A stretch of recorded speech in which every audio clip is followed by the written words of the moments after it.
저기 하트 한번 할까? 하트.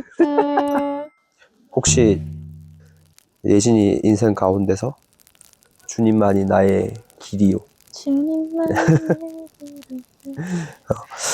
그러한 경험이 있을까?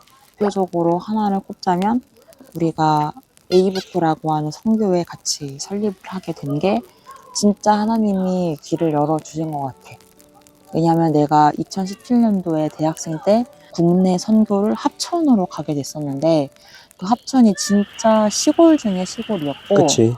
아이들도 진짜 많아봤자 20명 밖에 되지 않았었어. 그 온 마을을 돌면서 할머니, 할아버지들에게 안마도 해드리면서 복음도 전하고 팔찌도 드리고 아이들에게도 일동도, 천국은 맞지? 이런 것도 하면서 설교도 하고 재밌는 활동도 하면서 그 아이들이 느낄 수 있게끔 예수님의 사랑을 전했었단 말이야. 근데 나는 분명히 예수님을 전하러 갔는데 오히려 더 큰 사랑을 받고 온 경험이 너무나 좋았어서 국내든 국외든 꼭 한 번 더 선교를 가보고 싶다.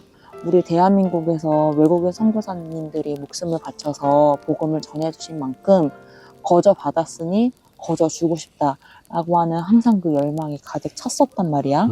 그러한 열망이 바쁜 삶 속에서 조금 사그라들 때쯤 우리가 가장 친하게 지내고 있었던 동생한테 갑자기 선교회를 창립을 할 건데 거기에 같이 이름을 올릴 수 있냐라고 했던 게 계기가 됐던 것 같아. 그래서 잊혀지고 있었던 내 작은 소망이 그 선교회 설립으로 인해서 점점 더 커지게 되고 눈에 보이게 된 거지. 우리의 인생을 하나님이 가만두지 않는다. 하나님이 꼭 뭐든 시키신다. 그쵸. 사실 우리가 매달에 그 예배 드리는 게 육체적으로는 되게 지치고 힘들 수도 있는데 막상 준비하는 과정 그리고 모여서 예배 드리고 마치면은 너무 기쁘고 행복하고 감사해.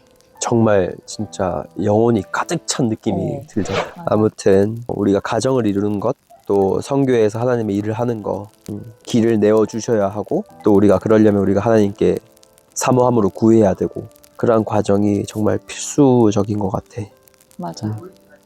우리 꼭 초심을 잃지 않고 더 큰 마음으로 사모해서 이 선교회를 책임감 있게 끝까지 한번 운영해보자.